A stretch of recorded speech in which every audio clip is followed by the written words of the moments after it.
Hey everyone, it's Linda Dzenski, and it's time to talk about independent living. I just wanted to let you know that I want to tell a story today about something that happened a couple of weeks ago. Actually, I went to my 45th high school reunion, and I've reconnected with a lot of my classmates. In the process, I discovered that I could, of course, link with a bunch of people that I went to school with on Facebook. One of the people who I connected with on Facebook, it turns out, is my age and was admitted to a nursing home about 3 years ago. Now, I want to say ahead of time that this gentleman, I don't think, knew that community-based services were available.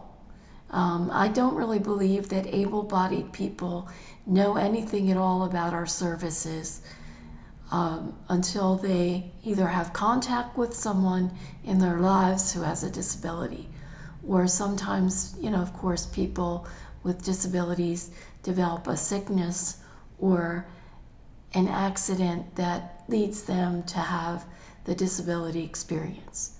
So in no way would I imply that this gentleman is at fault for finding himself admitted to a nursing home, not knowing that services were available. But over the last few weeks, I have been trying to encourage him step by step to fulfill his desire to leave this place.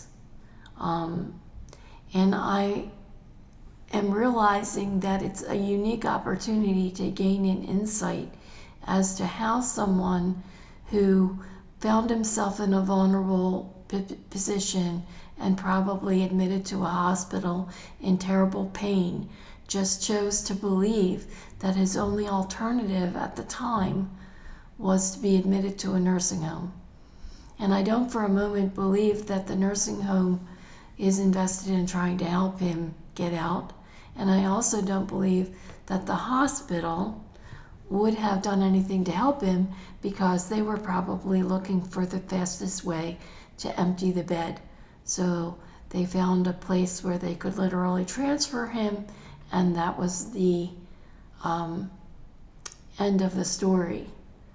And unfortunately for him, he's in terrible pain because of the nature of what caused his disability in the first place.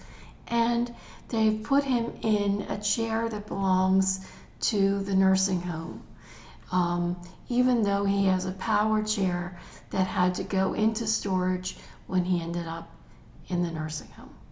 He gave up his apartment and his furniture, and although I don't know that much about his family, it doesn't seem like he has a very extensive support system.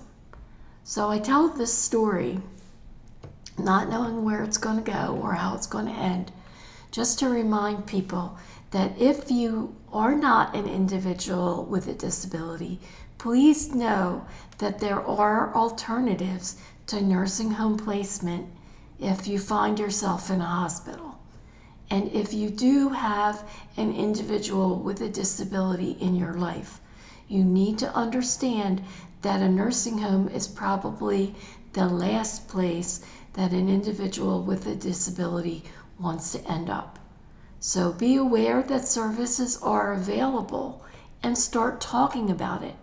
And by all means, and this is my final comment, never let an individual in a hospital be discharged from the hospital without the social worker sitting down with the individual and or the family or their support people to try to arrange alternatives to return to their lives at the point that they were so rudely interrupted by whatever happened that ended up in the hospital visit in the first place. Okay? Thank you for listening, and believe it or not, even though I'm a little bit perturbed at this time because of this story, I do want to wish everyone a happy 24, a happy, healthy, independent 24. Thank you. Take care. See you next time.